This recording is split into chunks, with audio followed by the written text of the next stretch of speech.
Do people in Canada have cable, like other people? We keep this up in the playoffs. I don't care. And at Chili's. Is it a Chili's? Achilles. Finally. You don't know that? Fuck you!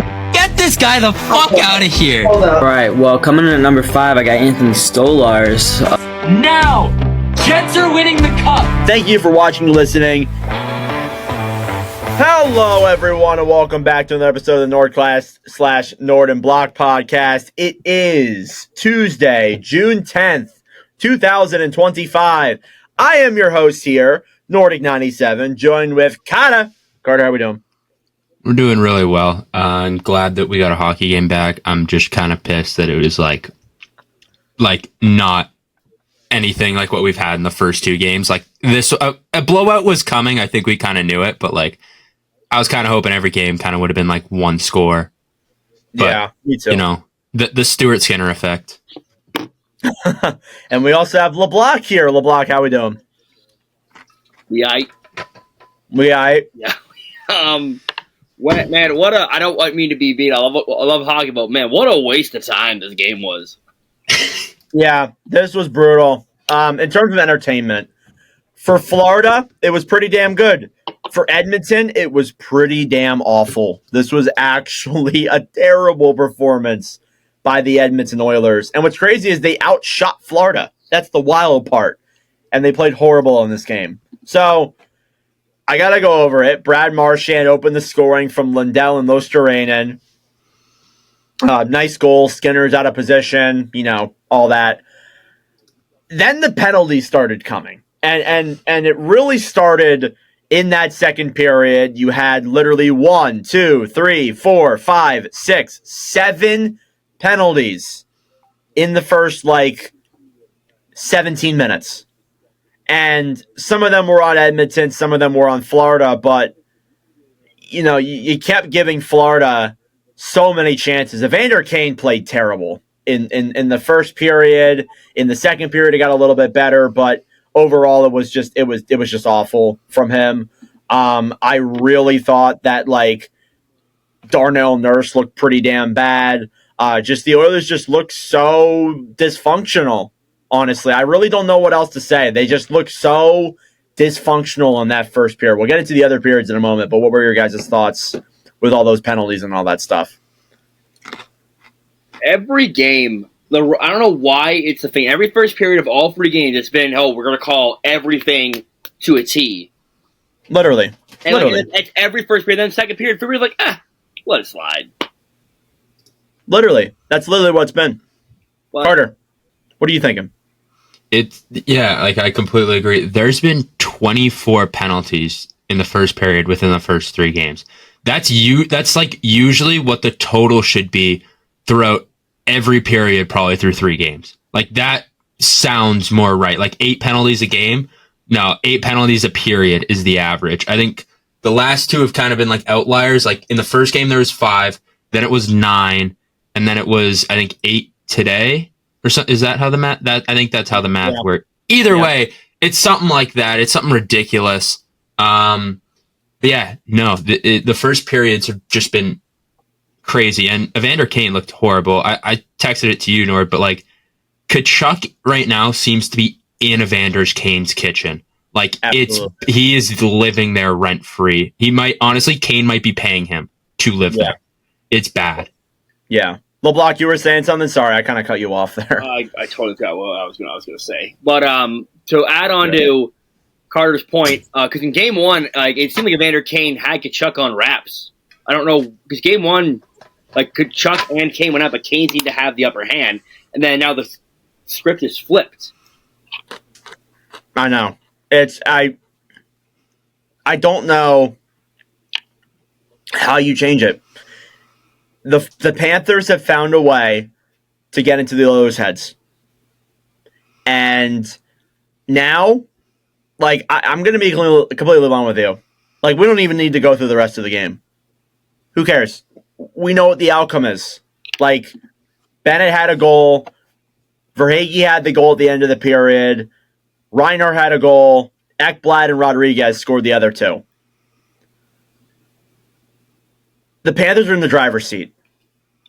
There is You can't tell me otherwise. And look, I know not all of these penalties on the Oilers were pretty, but even still, what the fuck are we doing? Just some of the plays that they made in the first period and the second period and the third period, like, and the one goal with Sam Bennett was just an absolute choke job. Like, I'm looking at it now, just like horrible defensive play. Just you're letting your frustrations get the best of you because Bob has been stopping everything. You saw McDavid and Draisaitl were getting upset. And then you see just everything boil over in the third period. There were fights. There were just like messed up plays. Like Kane was like, like there was that double play where like Wallman slashed for Hagee. He fell down. And then Evander Kane just like hits him in the face with a stick. There was the play where Klingberg is like holding Kachuk in a headlock while Wallman is just punching him in the face. What the fuck are we doing? What have we said throughout the playoffs with Florida? It's like if you feed into Florida, you're gonna lose every time. Yeah. Here we are again. That's the number one thing that Florida's really good at is they know exactly when to stop like egging you on. Edmonton doesn't. Like we saw that with like Kane and like literally every single player. We saw it with Frederick too, right at the end before that scrum, that big massive scrum when he took a run at Sam Bennett. You watch, he tried to get the elbow up. He gave him a cross check. Usually that's where Florida would probably stop. But no, Edmonton is right now they're frustrated. They went undisciplined. He took it, broke his stick, and that is exactly how shit goes sideways. And like we talked about Kachuk and Kane and all that. Like if you watch the one where I can't remember exactly what time it was, but like Kachuk kept going after Kane, and he knows exactly when to stop to make himself look like the angel golden child that he claims to be, right? Like it's so good to watch. Like it's so fun to watch because he knows exactly when to stop, and Kane doesn't. That's the problem, is they don't know when to stop, but Florida does. Brady does the same thing, LeBlanc. Just want to put that out there. Oh yeah, sorry. Both Kachucks do it extremely well. Yeah. Definitely. Sorry. Another. Where do you call it a stray? I wasn't needed, but hey, I didn't say it was a bad thing. I just said that they both do the same thing. No, they both do the same thing. But another thing I also noticed is that you look at the Perry and Mikkola storyline, where and end of the game, I think it happened earlier in the second where end of the first where I think someone took a jab at Skinner. I think it was Mikkola took a jab at Skinner, and then there was a whole scrum, and then Perry's trying to go after Mikkola, and then him and Gadget are jawing at the bench, and then Perry's doing this, Yeah. And then at the end of the game, Perry just drops the glove straight away, and Mikkola's like, "Get the fuck out of here! I'm not doing shit. You're not gonna do anything." How about Jake Wallman shooting the water into the Panthers bench? Well, I kind of get that it's a retaliatory thing there, but yeah. And then they're just jawing. Like, you need to like. Honestly, I think Knoblauch should call a timeout at any point in that game. Just say, hey. Yeah, Knoblauch just let it go. Like, hey, like, calm down. Like, you need to calm. I get it's a game of emotions, and it gets the better of us sometimes, but, like, you need to calm down. Kane looked horrible tonight, and I'm going to put that out there. First period, just take 2 penalties off rip. I will say, some of those penalties called on Kane, maybe not the greatest ones to call. There was a couple soft. The one on Marchand was like, yeah. I'm like, but like the first one was weird. Like Kane shoves him, and he's like, oh. Kane shot. I didn't think that was a call. The one in the corner, Nurse took, where against Lundell. I think Lundell went down pretty easily there. But hey, if you're going to draw on them, you're going to draw on them. That's really, you can't really say. But even when Edmonton had power play opportunities, which they did have a lot of opportunities in this game, they didn't capitalize on them. Yeah. A couple of them, they were just like skating around and like not shooting it. Like, I remember one was like, Bouchard to Klingberg, Bouchard to Klingberg. Like, can you pass it around? Can we cycle the puck? Dude, I'm literally commentating it. I'm like, Klingberg, over to Bouchard, over to Klingberg. Bouchard moves around. Gives it over to McDavid. He gives it back to Bouchard. Over to Klingberg. And I'm just like, dude, Are you guys going to shoot it? Yeah. Like, you can't just keep passing it around and looking for the right opportunity. You got to take a shot. What are we doing here? And I'm going to say this too. I'm going to go on the Florida side of things. There was that one play where Ekblad like tripped. I think it was Nurse, and it was actually insane because like Ekblad's like foot is like reaching out, like he's kind of like falling into the boards, and he trips Nurse, and that was a penalty. I'm like, all right, what are we doing here? Like I thought overall the refs just sucked, honestly, with some of the calls. Officiating all finals has been pretty piss poor, to be fair. Yeah. I'm looking at the stats right now, and like I'm looking at the power play percentage, and I kind of wasn't really paying attention. Like the entire game feels like a blur right now, but like Edmonton had 6 power plays. Florida had 11. That is fucking nuts. Oh my God. 11? How do you get 11 power plays? If like, I know they scored on 3 of them, but like you take out like, let's say they use like all the clock, which they definitely didn't, but like that's over a period worth of just you're down a man. That's ridiculous. You could say all you want about the calls. You can't win a game when you're down. You can't win a game literally a third of the time.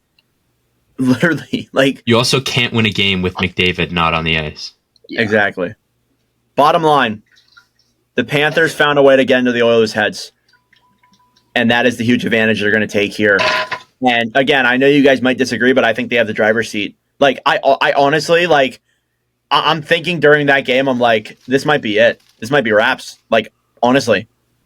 I see why you would say that, but I don't think if you think Edmonton's going to come out next game and just lay out and die. And I'll be honest here, I would put money on Edmonton to win game 4. I'm not saying that, but like after seeing this game and how Florida can just take over a game,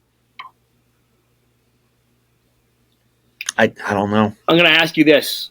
Do you bench Stuart Skinner next game in favor of Picker? Because I have a feeling that once you figure out a goalie, like it's a series killer. Well, you know what?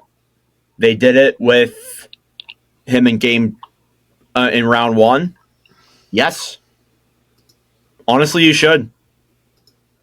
They've barely played Pickard. Barely. Literally, they didn't play him at all last final. Give Pickard a shot. This is how you need to make adjustments.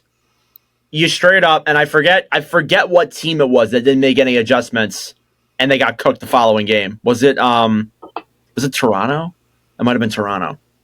Or they made like no adjustments to their roster, and we're just like, we're going to keep going with it. Yeah, that sounds like you got to make adjustments here. Sorry, what'd you say? What'd you say, LeBlanc? Oh, I said, that sounds like Toronto. Yeah, it sounds like Toronto. So, sorry, we're all discombobulated right now. But you got to make adjustments. You need to make an adjustment heading into the next game. It's a must. It's an absolute must. And I think that's one of the ones you have to make. Seriously. You might even need to consider like taking somebody out of the lineup, making lineup changes. Florida made adjustments after game 1. They also made adjustments after game 2.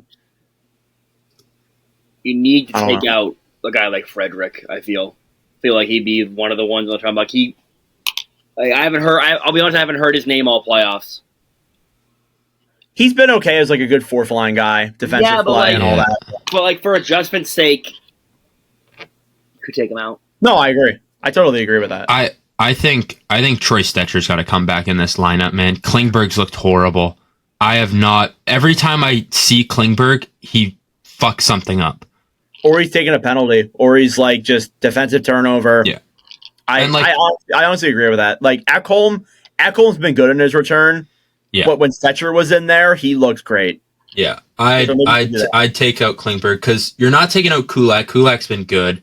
Nurse has had a bad game, but he's actually looked all right, at least. He's been good. Ekholm, Bouchard, they've been like their best players, and Wallman's looked all right. Like he hasn't like caught my eye or anything, but he's at least been playing pretty solid. So like kind of leaves Klingberg, and like it's not like Klingberg's been great. He's been pretty bad. So I think Troy Stetcher's got to come back in. I will say the Bouchard Nurse pairing needs to die. Yeah. Those two I cannot agree. play at the same time. No. You can't have like two offensive style defensemen that aren't great defensively, like at all. You can't just have two shit defenders. Like you can't. Like I won't sugarcoat it. Like Bouchard is great offensively. He's not good defensively. Yeah. I mean, he's been good in this playoffs, but against a team like Florida, I'm not going to sugarcoat it. Is the game at 7 on Thursday? Okay. Anyways, are we going to MVPs now? I guess we should go to MVPs. So Yeah. I'm going to say this. My MVP for Edmonton is fucking nobody. All right. Just want to get that out of the way. Really? Yeah. No one deserves Shock. MVP from Edmonton. I I want to give it to Corey Perry. No, he scored the goal, but he also cost his team quite a bit. Florida, you could say honestly every player on the roster. Yeah, they all played awesome. Like literally every player. Yeah. I'm going to give it to Verhaeghe, though. I think he had a really good game. He really stood out. I thought Ekblad looked good. I'm gonna give it to Ekblad for me. That's my MVP. And then for Edmonton, I got nobody as well. Yeah. I don't have a skater. I got Sergei Bobrovsky. He looked really good. The amount of saves he made in that first, like, I'll be honest, that first period, as bad as it was for Edmonton, man, he made some great saves. Yeah. Like, he had the early one on Bouchard where he didn't even see. He just stuck his blocker out and it hit it perfectly. And I'm like, fuck, this is a goalie who can't get scored on right now. Yeah, I mean, like, Bob played really well. Like, he looked good. Bob played great. He looked great. And then for Edmonton, I mean, I don't know, like, I guess McDavid. I mean, he was all right. It would have to be somebody who was like invisible, like literally invisible on the stat sheet. Seriously, that's who I would go with. Yeah, who had the least amount of time on ice and no penalties? Probably that, to be honest. No, not Victor Arvidsson. He had a lot. No, Frederick had a. Give me Podkolzin. 10 minutes on the. Oh, he was -1. Never mind. Just forget what I said. Okay, moving on from that. We got some. Real quick, this is the first playoff game since round 1 where McDavid and Draisaitl did not get on the score sheet at all. Really? Wow. Like both of them at the same time, or like one? Both of them in game at all. Like either or get a point. Wow. Yeah, that's actually really fucked. That is wild. Yeah. That's Well, let's move on from that. Let's jump into the prospect preview. So we meant to do this after game 2, but game 2 went to double overtime, and me and LeBlanc were just tired. So we decided, no. We're going to start off with... Because of you. Yeah, LeBlanc, were you late for work? I was 15 minutes late. Oh, my God. This guy. All right, we're going to start off the prospect previews here. We're going to do Caleb Desnoyers and Anton Frondell. Which one would you guys like to do first? I'll let you guys decide. Crickets. Okay. Let's Carter, wait. Let's do Desnoyers because I think Frondell's a little bit more of like a up in the air type guy. Yeah, we can maybe get a little more into. So, okay. All right. Oh, that's Frondell. So let's jump into that. So Caleb Desnoyers is a very interesting prospect. He's actually, I think, ranked like third or fourth in the Hockey News' draft guide. He's ranked 6th. My apologies. So Desnoyers, born April 11, 2007 in Quebec. He played in Moncton this past year. He's a center, projected 6 foot 178 pounds, shoots left. This past year with the Moncton Wildcats, had 56 games played, 35 goals, 49 assists for 84 points this year, again with Moncton. So what are your guys' thoughts on Desnoyers? This guy is a very talented player with the puck. He's a very smart 200-foot player. I think he's decent on both ends. What do you guys think about Caleb Desnoyers? So when I see Caleb Desnoyers, I see a player where I can see why scouts like him. I can see why scouts want to avoid him, though. There's two sides to that. I think his biggest asset is that he's really smart. Like, he's really smart. Like, hockey IQ might be one of the best smartest players in the draft, hockey IQ wise. His senses are great. He's great defensively. He's got a great two-way game, and he's a great playmaker. Yeah. However, his shot is not NHL caliber. He has very little compete level. He's not physical enough. He's going to have to get in the gym, beef up a little bit. And he's not the best skater. No. So I have a little bit of a different thing here. I have the Elite Prospects draft guide pulled up. Shout out to that. It says again the things you're saying. He's got great hockey sense. He's got great handling. He's a very talented player. However, there's a lot of things to his game that are to be desired.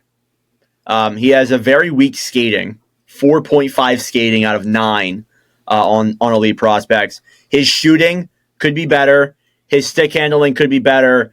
And his physicality really could be better as well. It's not really good enough to be NHL caliber.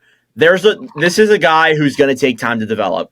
When you're drafting this guy, he's going to take time to develop. I think he's going to be somebody who might take a year, maybe 2, in the NHL. He's definitely a project. Yes, this guy is a project. He kind of feels like, in a way, he reminds me, and I know this is going to sound weird, he reminds me of a development like of Uri Slavkovsky, where he took a little bit to develop. He won't go first overall, but he took a little bit to develop. Yeah, but that might not be a good example. But Slavkovsky played first year in the NHL, I'm pretty sure, right? Yeah, but what I'm trying to say is he's going to take more time to develop than somebody like, I'd say, Hagens or Martone or Misa. I would say development-wise, like you could say like maybe like a guy like Tage Thompson, a guy like maybe like a Ryan Leonard type development where you need to go to play in college for a couple years.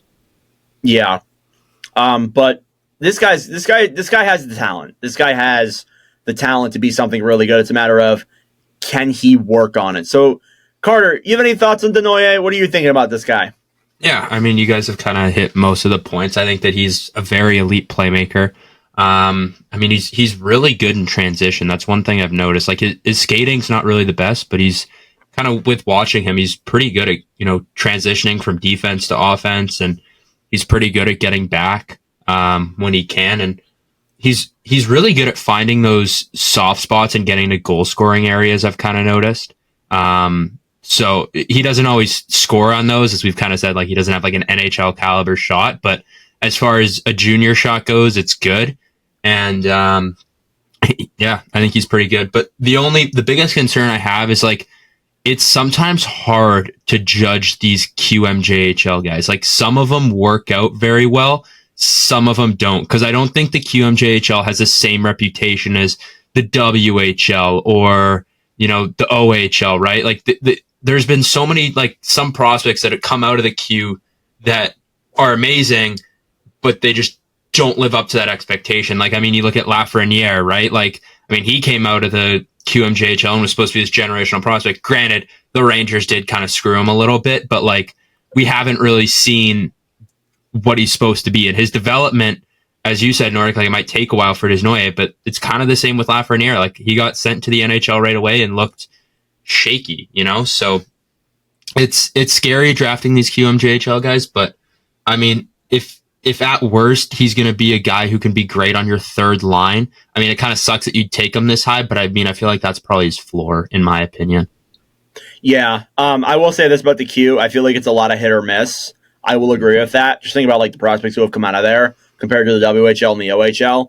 It really is hit or miss.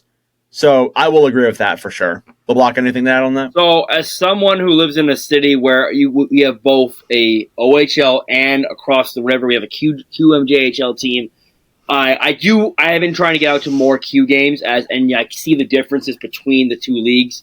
The Q has a reputation of being this high-scoring league with zero defense and not great goaltending, and it kind of lives up to it. Every time I go to a QMWHL game, it's always like 6-5 final or like 7-4. But yeah. you look at Desnoyers and like you look at him. If he was in the W, would he be putting up these numbers? Maybe. I'm not going to say no. I'm not going to. He's still a very good player. I feel like definitely with a Q. There's another guy in the Q who we're going to talk about in another episode, Carbonneau, who had like almost 50 goals in the Q. So it's definitely a Yeah. high-scoring league. But the fact that his defense is highlighted as one of his attributes is a good thing for a Q player because, like, then the Q's rep is they don't play defense. 100%. So from the scouting poll results, yes, we're using some new stuff here in the preview. He has actually the third highest floor, is the fourth best, two-way forward, and has the best or fifth best vision on the ice in terms of scouting. So LeBlanc, what would you say is this guy's floor? He has a top 3 highest floor of anybody in this draft, according to the Hockey News. What do you think it is? Floor is third line center. What do you think the ceiling would be? I think his ceiling, if he can clean up, if he get beefs up, can get coached into having a good stride with skating, I think he could be a really good first line center. So I'm seeing shades of Sean Couturier. What do we think about that? I don't hate That's it. not bad. I think the defensive side could be a little bit better, but of course he's a junior guy, so a little different. But I don't mind he it. has that defensive side. Sean Couturier is No, great. exactly. Couturier is known Right. for his defensive side, and Yeah. I like the comparison. Actually, I think that might be a perfect comparison now that I think about it. Best case, Dylan Strome, according to the Hockey News. That's pretty solid, honestly. I mean, if he's Dylan Strome, or like Dylan Strome, I think that's good. Yeah. Honestly, like Washington and Chicago, Dylan Strome, though. yeah. Well, not Yeah. We won't talk about the team. not the early day Dylan Strome. That might be a good comparison because he might take a little bit of time to fully develop in the NHL. Strome did. That's a fair point. Maybe. Don't know if Desnoyers is committed to any college right now. I don't believe so. No, I've heard anything about He's Desnoyers. nothing yet. So he might stay. Really, none of the big guys are.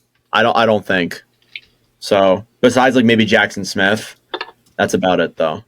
All right, let's hop into the next one. Unless you have any more thoughts on Desnoyers. Desnoyers, I'm just going to say this. I could see Desnoyers going as high as 3rd overall, but I can also see Desnoyers going as low as 10th overall.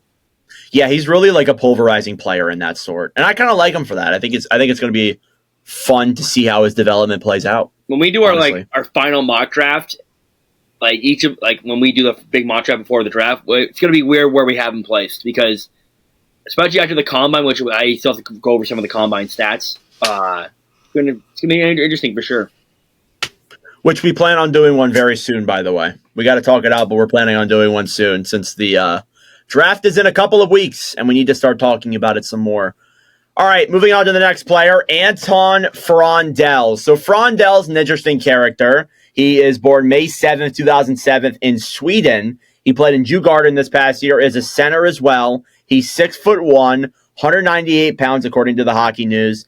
He had 29 games played in Djurgården this past year, had 11 goals, 14 assists for 25 points. I would say for Djurgården, that's pretty good numbers, but how are we feeling about Anton Frondell?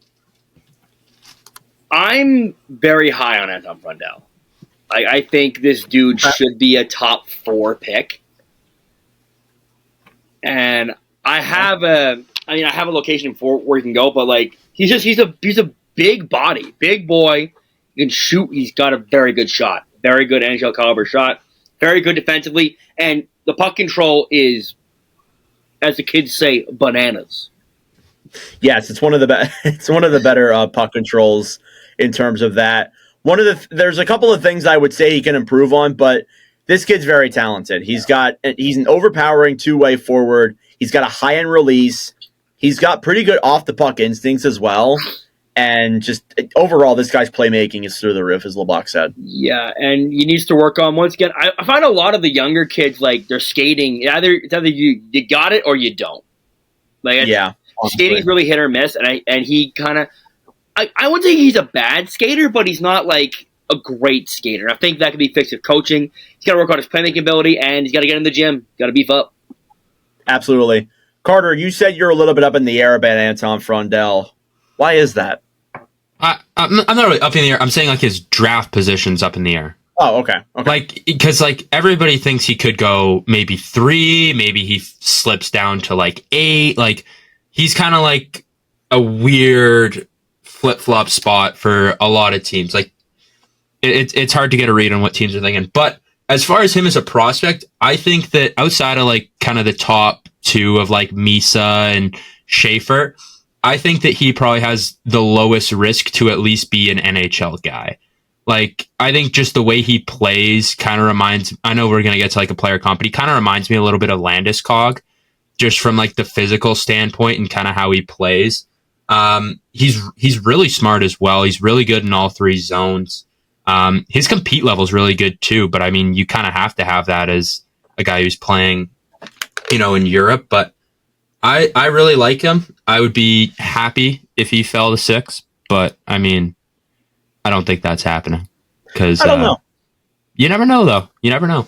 I really don't know. Yeah, I think this guy, like, it still is kind of a little bit difficult to tell because he's played over in like Sweden, and it's a little bit hard to tell, like, if this guy really is the real deal. But seeing his numbers over there, like he's playing in the Hockey Allsvenskan League, that's what, like the second best league in Sweden.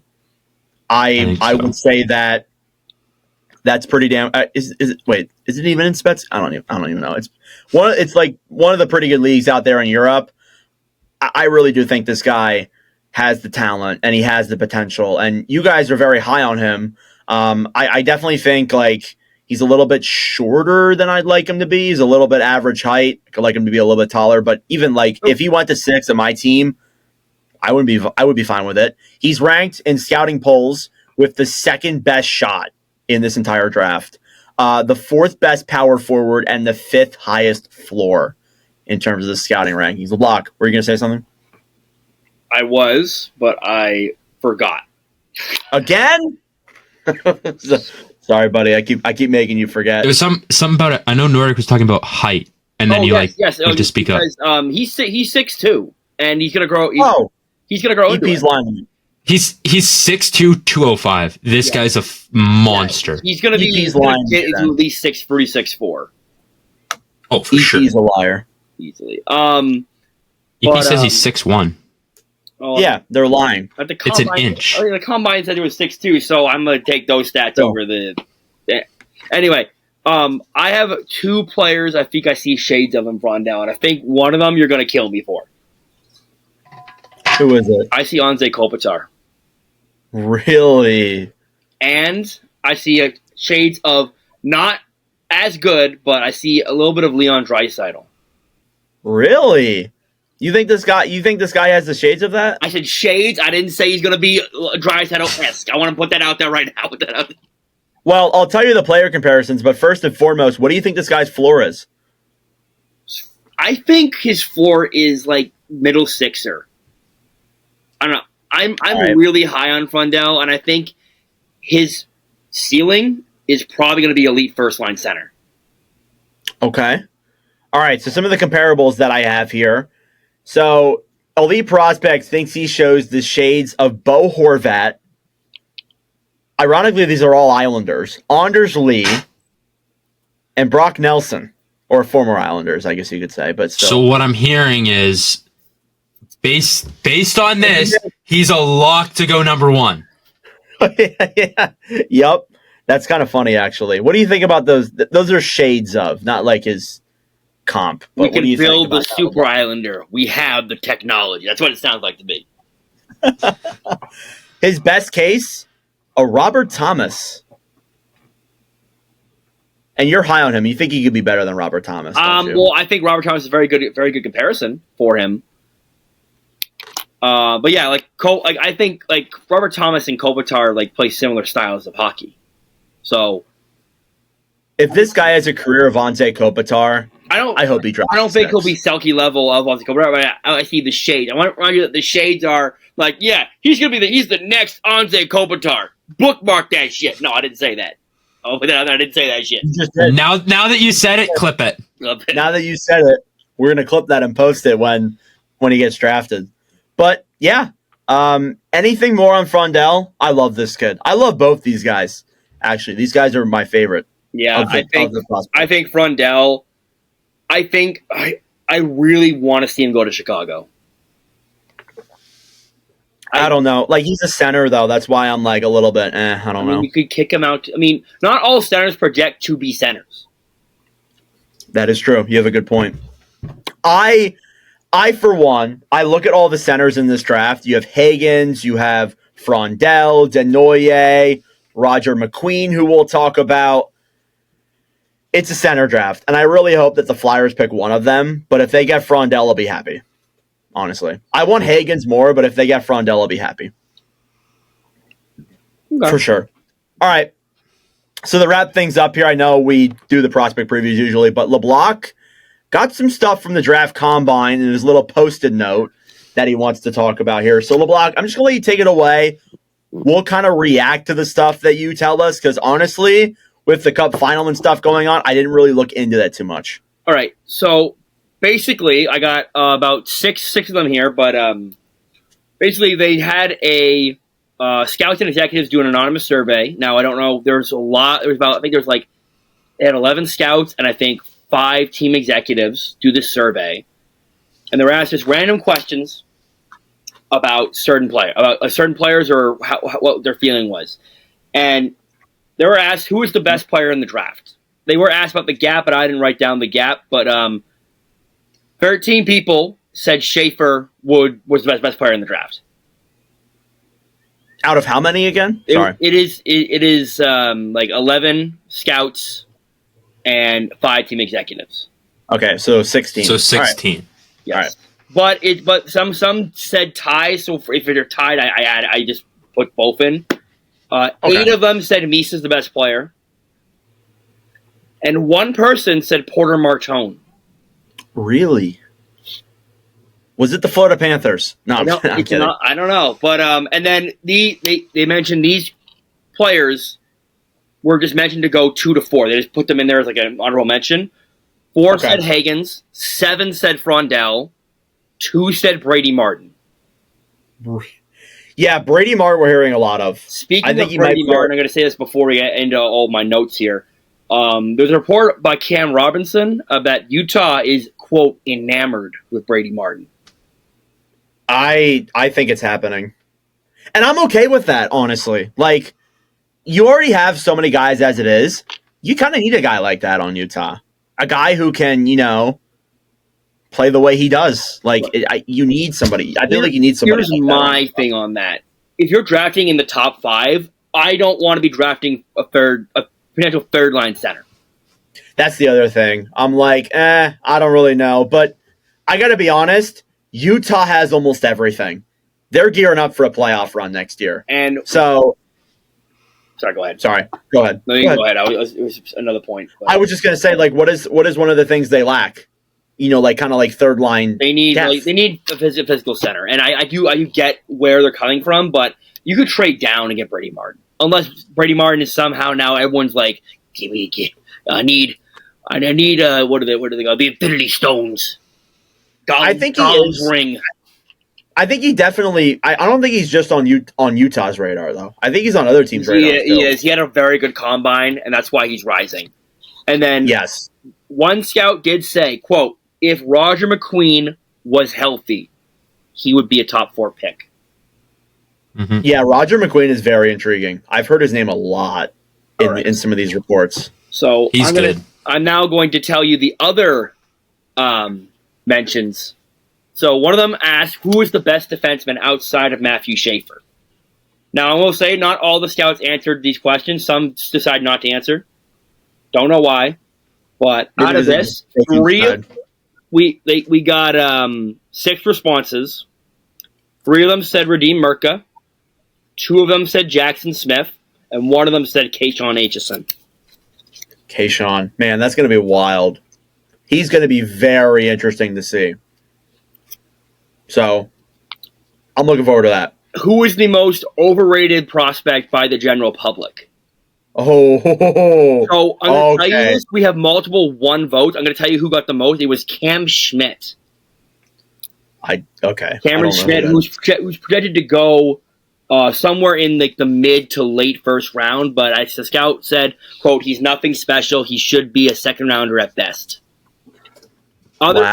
These other players got votes, and I'm going to tell you, if they stood out to me, I'm going to tell you what they said. Victor Eklund. What's the hate with Eklund? I don't get it. Really? I don't get the Victor Eklund hate. So one of the underrated guys is Victor Eklund. The scouts were saying, "quote He's too small." That is true. He is like what, 6 foot, 5'11". Yeah, here it is. Victor Eklund. He's a small winger without elite offense. Those types tend to fall. He's top 10 on almost every list, but I can almost guarantee that won't happen on draft day. Yeah, I agree with that. And I got the write-ups here, so I got well, we're gonna go fully. Next one with one vote, Layden Lakovich. Yeah. Or Linden, sorry. His compete is an issue. Doesn't get to the middle, and lack of physical engagement, and his hockey sense is ordinary. He's more of a late first rounder than a top 15 pick. Yeah, I could see that, honestly. I kind of agree with that. Cullen Potter is one-dimensional. Offensive guy, his skating is elite, but his compete is average. He doesn't make many plays. Yeah, honestly. And then we already talked about Cameron Schmidt, but there's 2 write-ups on here. Do you want me to read them to you or no? Nordic's on his phone, but I'll respond to you. Sorry. Mr. LeBlanc James. So here's the first write-up. The list have him as a first rounder are way off. He's talented, but he has a lot of issues in his game. He's probably going in the 3rd round. That's a bold statement. Number 2. That is a little bit bold.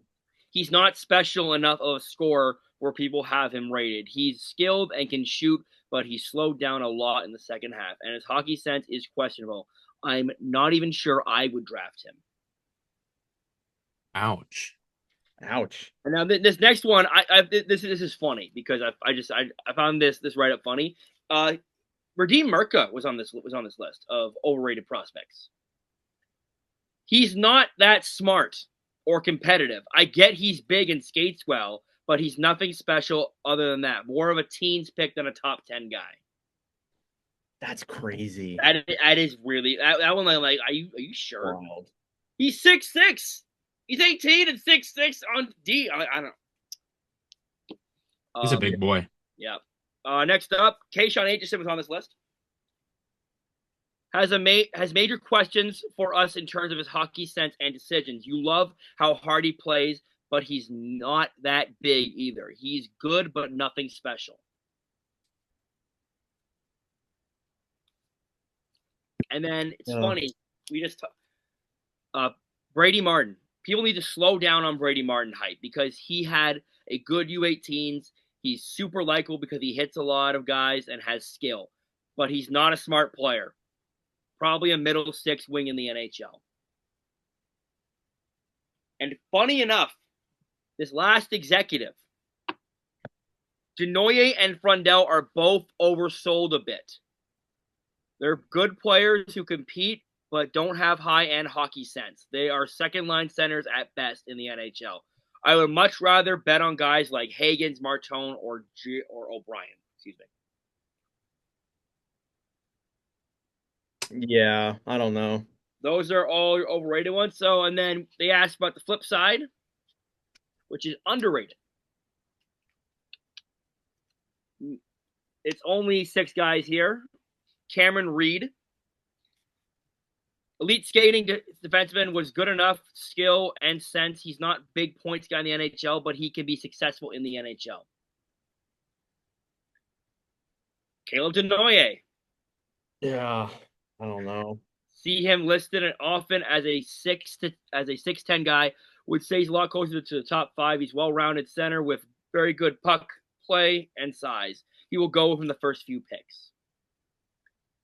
I find it funny how scouts have very different opinions, like way different opinions. Like some say he's overrated, some say he's underrated. So I found that funny.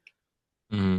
I'm only going to tell you if you don't know him, I'm just going to tell you the name. Cole McKinney, underrated. Blake Fiddler, who's rising up on boards. He's a big defenseman. People are underrating how high Justin Carbonneau in Blainville will go. He does a lot of things NHL teams will love and will translate to the playoffs. He's a handful to contain. He hits guys. He skates well. He's a legit offensive threat. And then Jack Nesbitt was the other one. So those are your underrated players. Interesting. Is Ravensburgen the best goaltender in the draft? One said yes. One?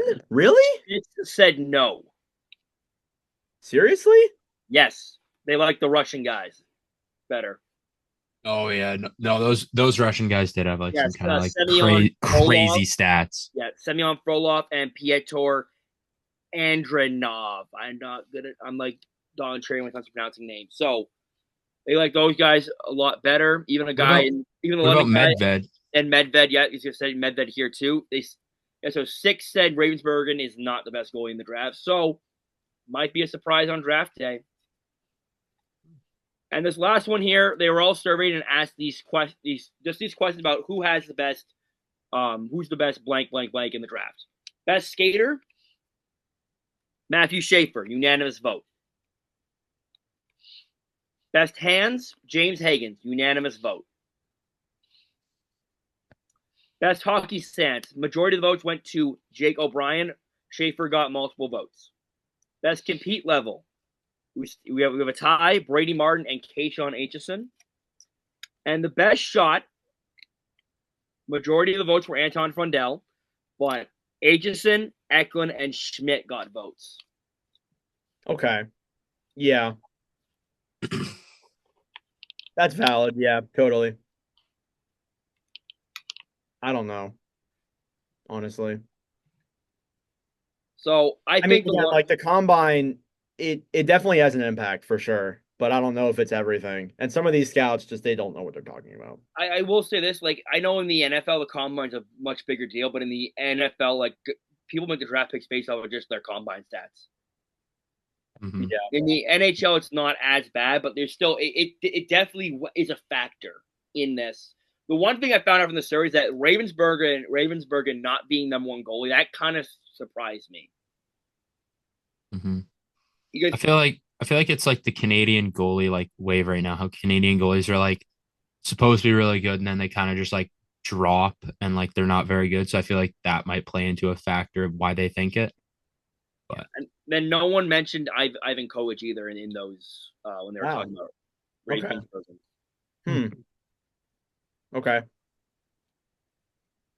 But yeah, those are some guys. I found the Carbono one was very interesting. Some of the overrated write-ups I found were just like either like I could see it or I'm like that's like an insane take.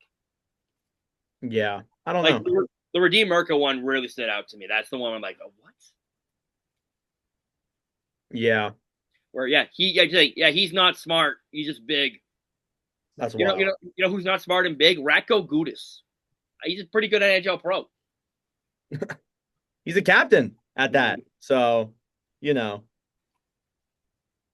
yeah, with the combine here, now we're going to start getting into where I want to talk about one thing, actually.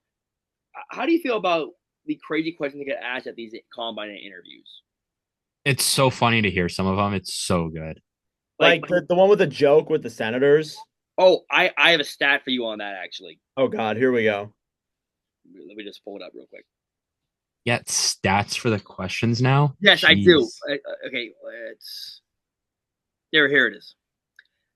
Since head scout Dan Boyd confirmed the team did ask the joke question to tell him for the joke.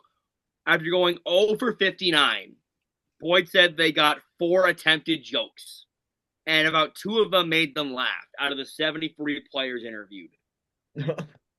So you told a joke, and you had a hold of a scout who's looking at you like this.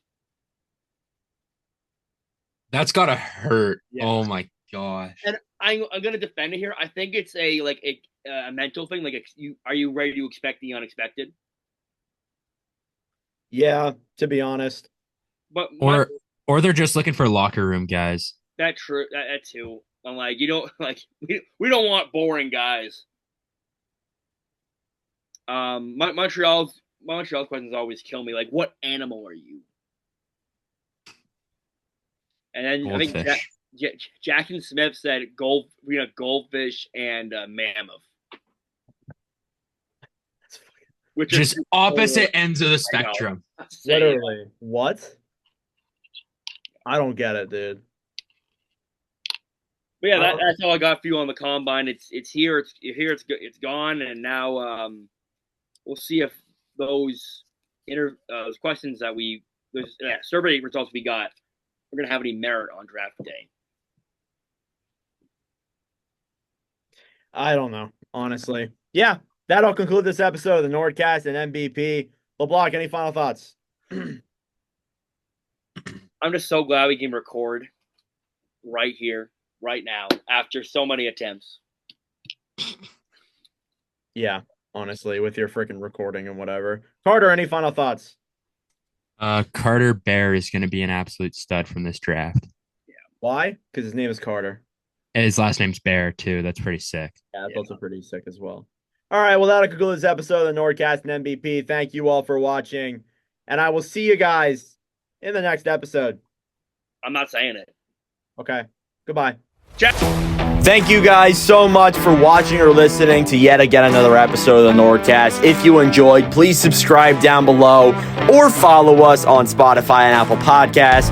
If you want to follow us on TikTok, we are at NordCast. If you want to follow us on Instagram or Twitter, follow at NordCast_. That'll do it for this episode. I'm Nordic. Thanks for listening from all the crew, and we'll see you guys in the next episode.